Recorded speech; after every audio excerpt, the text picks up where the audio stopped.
Não quer aparecer. Não, meu amigo, é assim, ó. E eu tô tomando o refrigerante que ninguém sabe qual é aqui. Ninguém sabe qual é, porque eles não podem fazer marketing. Vai, cuidado, ó. Porra, toda vez. Toda vez. Ô, Mona, eu esqueci o que eu tava falando antes. A gente tava falando das possibilidades. Sim, de interpretação do texto, né?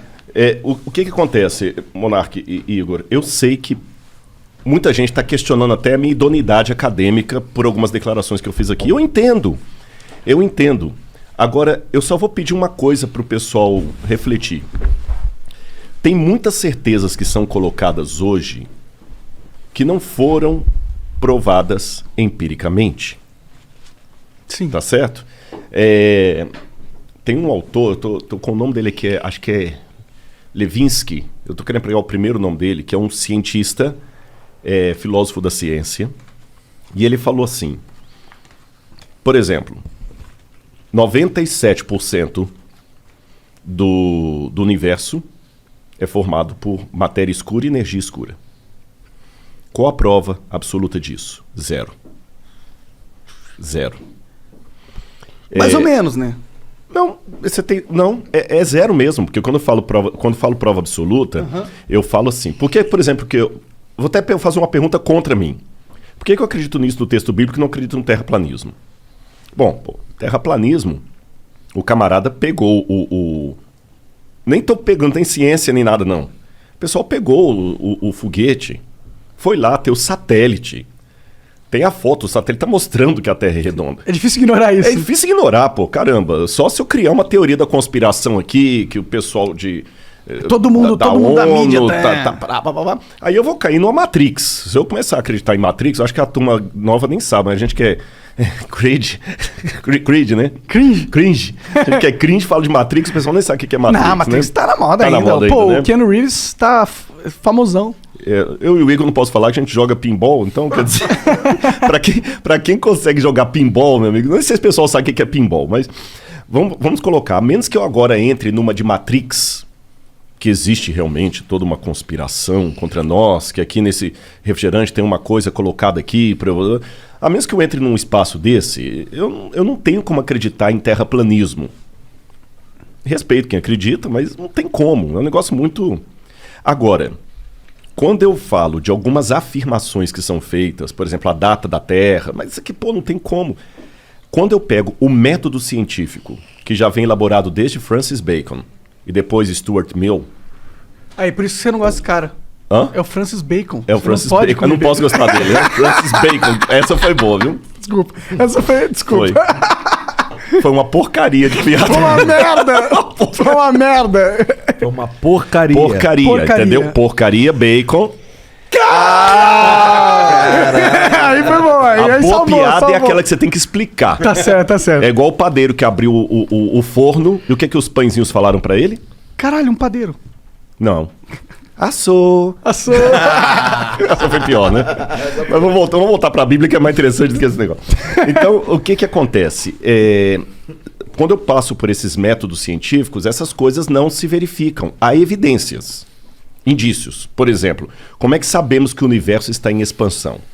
Há medições que mostram um indício. Você vê os astros se distanciando e tal. Aparentemente, no movimento de distanciamento. Para você acompanhar em tempo real o distanciamento de um astro, você tem que ter bilhões de anos da luz dele. Luz dele para comparar. Sim. Você entendeu? Então a gente vê... É como se fossem tendências. Tendências, olha, tudo indica que está se afastando. Perdão, pelo movimento e tudo mais. Ou seja, você trabalha com evidência. Então, é a mesma coisa que eu falo com Deus. É o mesmo método que eu uso com Deus. Eu não tenho como provar laboratorialmente que Deus existe, como eu falei, você concordou e eu também concordo com isso. Mas quando eu vejo a lógica do universo, eu sou obrigado a dizer que as evidências apontam que tem uma inteligência superior por detrás de tudo isso. Nesse ponto eu concordo. Né? Só que o problema é que, muitas vezes no mundo acadêmico, algumas coisas colocaram como clichê. Então, se você falar hoje a palavra design inteligente, os caras te apedrejam. Você está entendendo? Porque aí eles ligam esse negócio da Terra de 6 mil anos. Exatamente, e um monte de outras coisas. Só que o seguinte, as mesmas evidências que eles usam para dizer que alguns fenômenos ocorrem Mas ninguém estava lá para ver. É uma dedução lógica, faz sentido, não estou menosprezando. Você está entendendo? Faz sentido. Mas eu não estava lá. É uma dedução. É como se eu pegar um carro agora, eu cheguei de Engenheiro Coelho.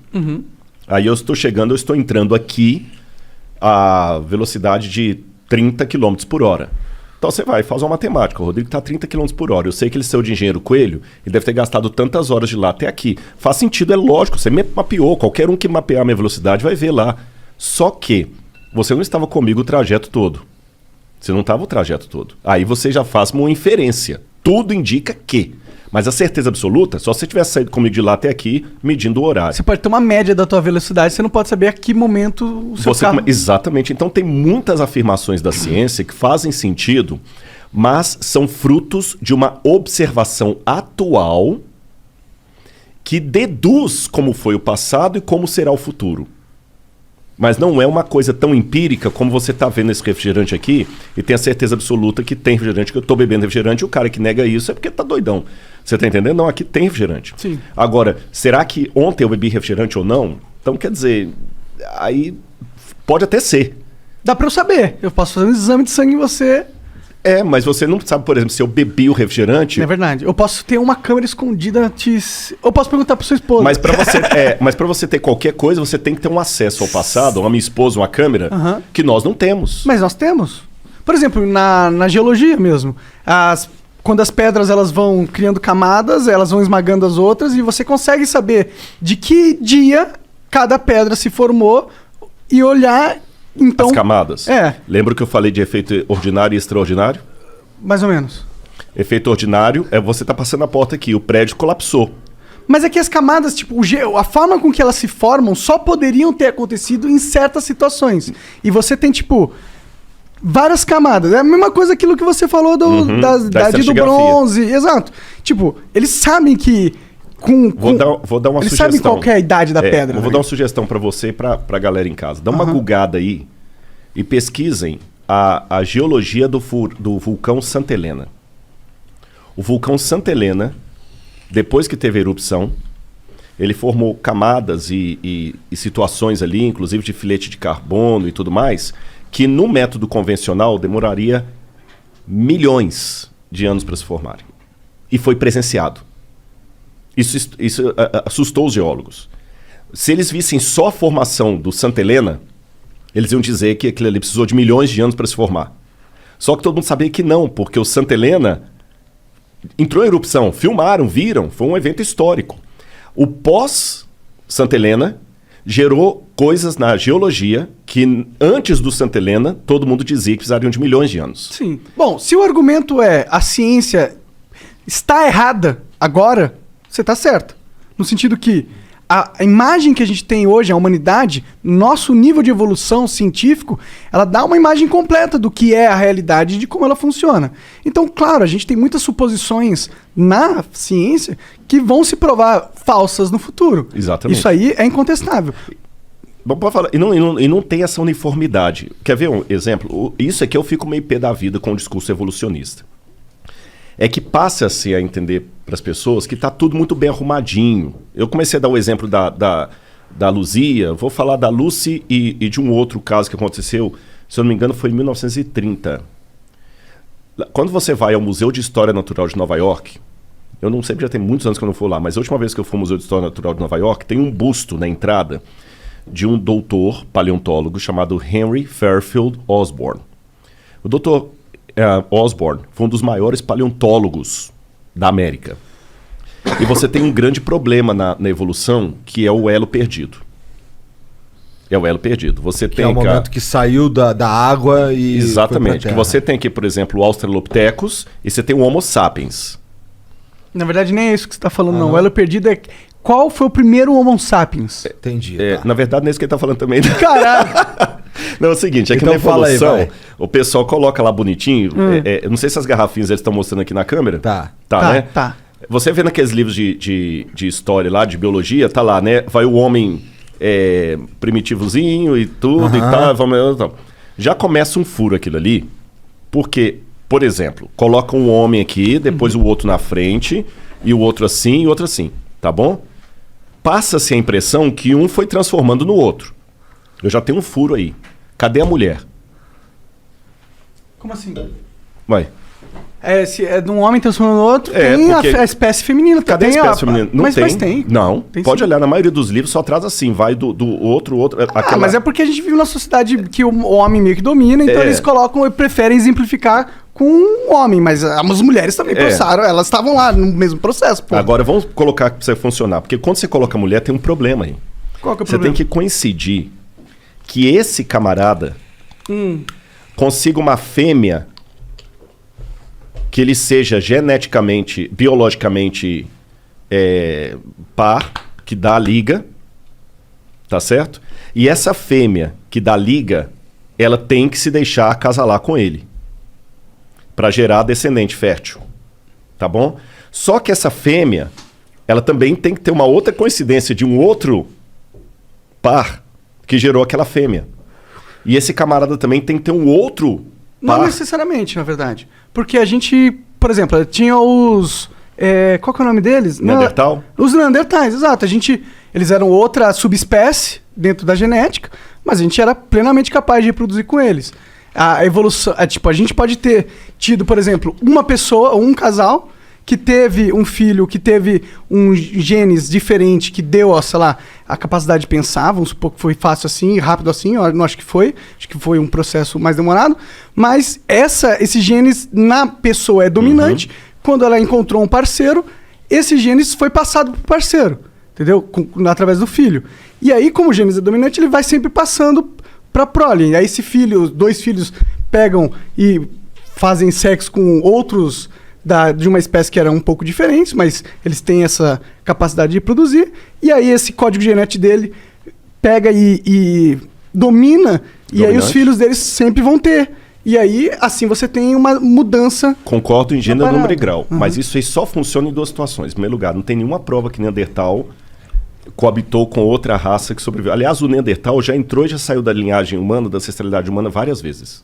Não sabia Várias disso. vezes. Entrou e saiu várias vezes. O que tem eu sei muitos é de que- biologia que o Neandertal nem aparece mais. É uma raça que se extinguiu. Ah, entendi. Dessa forma... Nem entrou. Ele não tá como o Australopithecus que tá lá atrás. Sim, eu sei que existem, tipo, você faz aquele negócio 22andMe, que é um negócio de sequenciamento Sim, sim, sim. genético. Aham. E aí eles te dizem qual que é a sua porcentagem de DNA Neandertal. Tem como saber isso. Me lembra depois esse negócio de DNA, que eu vou falar do parentesco com o macaco, que deu 97%. Isso é um lance legal. Demorou. Mas aí, vamos pegar aqui. Eu concordo com o que você falou da questão do gene dominante, recessivo, mais inteligente, menos inteligente. Mas isso só pode funcionar se eu tiver um casal da mesma espécie. Você não pode, por exemplo... Vamos pegar nos bichos. Vamos deixar um pouquinho a linhagem humana, vamos pegar nos bichos. Esse esquema que você falou vale também para os animais. Sim. Você É a pode forma com que a gente transformou um lobo num poodle. Exatamente. Mas só que para funcionar, você tinha que pegar um macho Caninis, não sei o que, eu não sou biólogo, tem um nome que dá em latim lá, um macho da família Lupus caninus com uma fêmea de Lupus caninus. Você não pode pegar um Felis leo, que é dos felinos, e cruzar com Lupus caninus, que vai dar uma nova raça. Sim, Não existe isso. Você tem que estar, pelo menos, tem que ter uma semelhança genética. Exatamente, ali com a vai ter que outra- ser- Mas pode ser uma espécie não necessariamente igual à sua. Pode ser uma Não, outra não, sim. espécie, uma subespécie bem semelhante. Mas são a mesma espécie. São a mesma espécie espécie, dentro do... não pode ser- eu não manjo, na verdade, não sei se são. Eu não conheço isso. Mas isso aqui pode pegar toda a filogenia que já descobriu da biologia. Senão nós teríamos raças humanas no plural. E não existe, só existe uma raça humana. Sim, mas a gente poderia ter várias espécies humanoides, entendeu? Já existiam várias espécies humanoides, tá ligado? Mas você percebeu que a gente não tem empiricamente a prova disso. O que você tem na biologia... O DNA, se a gente poder verificar o DNA meio que uma prova Não. empírica. Sabe por quê? A gente não tem ossadura dos Neandertais? Não. Não? Não, tanto é que eles saíram da linha. Entendi. A questão do DNA é complicado porque é o seguinte: o DNA do ser humano hoje foi mapeado por um camarada chamado Francis Collins, que era crente, é porque ele está vivo, e ele escreveu um livro chamado The Language of God, A Linguagem de Deus. Eu não sei se tem em português esse livro, eu acho que tem, A Linguagem de Deus. Esse cara é crente, e nesse livro, o cara é um gênio, o que ele fez na genética é semelhante ao que Einstein fez na física. Ele mapeou o genoma Ele ganhou o humano. Nobel? Eu não lembro se ganhou agora, eu tô na dúvida. se ele ganhou o Nobel. Mas eu sei que esse cara era um gênio e crente. E ele revelou... Pesquisa esse cara aí, Joãozão. Põe pra Francis mim, dá informação Collins, pra com gente. 2 L's. E Collins com C. Se até aparecer a carinha dele aqui, é interessante. Ele revela nesse livro The Language of God que ele só foi declarar publicamente que era tão religioso como eu sou aqui, ó, Francis Collins. Sim, ganhador do prêmio. Ele ganhou. Tá falando aí? Ali, ó. Segunda. Ganhador do prêmio Templeton. Não, esse Templeton é uma organização que trabalha com ciência e religião. Coloca prêmio Nobel sequenciamento genético humano. Pesquisa aí. Aí eu sei que ele pegou e ele falou que ele só revelou que era religioso, porque se ele falasse que era religioso quando ele estava fazendo a pesquisa, Eles iam tirar os fundos eles dele. iam tirar os fundos dele porque eles não acreditavam, não queriam saber de crente ali. Eu acho que ele é católico, até se eu não me engano. Mas não é imagem, né, caralho? Me dá... Pô, peraí que fica piscando essa porra dessa tela. Mas aí o que acontece? O genoma humano foi mapeado, mas os outros ainda não. Então teve um artigo científico que foi publicado, eu tenho esse artigo lá em casa, que fez a comparação do genoma humano mapeado com outros elementos que não estão totalmente mapeados. E fizeram com o chimpanzé. E deu 97% de semelhança. Foi 95% ou 97%. 90% e alguma coisa. Sim, eu já ouvi falar que tipo, a nossa diferença genética com outros Exatamente. chimpanzés é de Aí tá vendo aqui a prova de que nós somos primos dos símios, né? Foi esse cara aí, ó. Que ganhou o Nobel pelo... Esse foi Frank esse, Singer. né? Não, então esse foi outro. O Francis Collins não deve ter ganhado, não. Que pena. Eu não sei mesmo. Mas ele é um gênio, esse camarada. Pode crer. Aí o que acontece? Nesse mesmo artigo que fala que nós temos 90% ou 97% de semelhança. Com o chimpanzé, colocou bem claro as limitações. Em primeiro lugar, o genoma humano foi mapeado. O do chimpanzé não. Está parcialmente mapeado. Então pegou algumas semelhanças do que foi mapeado e descobriu que 95% ou 97%. Só que o mesmo artigo fez também o cruzamento com outros elementos vivos, como por exemplo a banana. E deu 50% de semelhança. Interessantíssimo isso, Então né? nós somos 50% banana? Por que não? Você Eu entendeu? tenho... Não, desculpa, eu ia falar uma merda.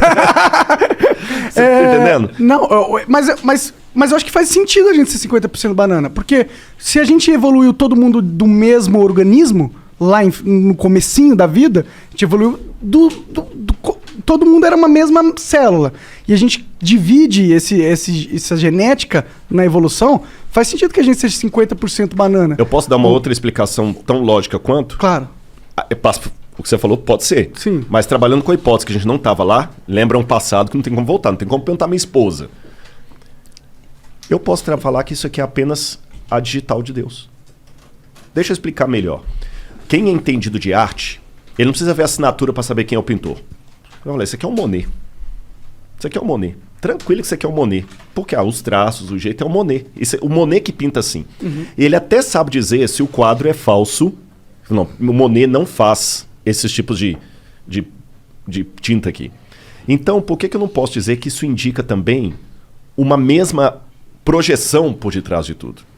Você tá entendendo? Mas esse aí é um ponto que eu tendo a concordar. Eu acho que, tipo, a forma com que a vida se estruturou, né, e as regras que elas seguem, o comportamento, não só a vida, mas como a física segue uma lógica, né? Tipo, a física ela é de um jeito, ela não é de qualquer jeito. Ela tem um direcionamento, entendeu? Então, isso, pra mim, é uma das lógicas que fazem eu tender a acreditar em Deus, porque a gente vive num universo direcionado. A gente vive num universo que a gente tem potencial. Tem uma ordem, que tem uma linha. Tem lógica. Exato. Então, isso me faz acreditar que a gente não tá aqui ao acaso. Uma lógica tão bem estruturada. É difícil que, tipo, porra, de todos os lugares que eu poderia estar vivo, eu nasci numa realidade onde a lógica é impecavelmente estruturada. Tudo faz sentido nesse universo, se você souber entender, tá ligado? E isso, pra mim, é uma evidência de que a gente tá vivendo algo que não é aleatório, tá ligado? É que talvez a gente esteja vivendo uma experiência que vai além da nossa realidade que a gente entende. Agora, posso bancar o advogado do cão? Pô, Se eu fosse um ateu, eu ia te jogar uma pergunta aqui. manda. Se você vira um quadro bem bonito... Quer ver? Eu vou fazer uma coisa ali, vou botar um quadro aqui. Eu vou quebrar o protocolo. Eu posso ir lá e mexer no Google? Pode. Porque eu não posso falar pra não quebrar o Google. Ah, tá bom. Tá bom? Ah, tá. Tá. Beleza, Tá vai bom? lá, Eu vai vou lá. mostrar uma coisa. Vai fazendo propaganda Tá. do iFood, qualquer coisa enquanto isso. É, Dá 99 30 centavos aí. Vai comprar os livros ali do Rodrigo.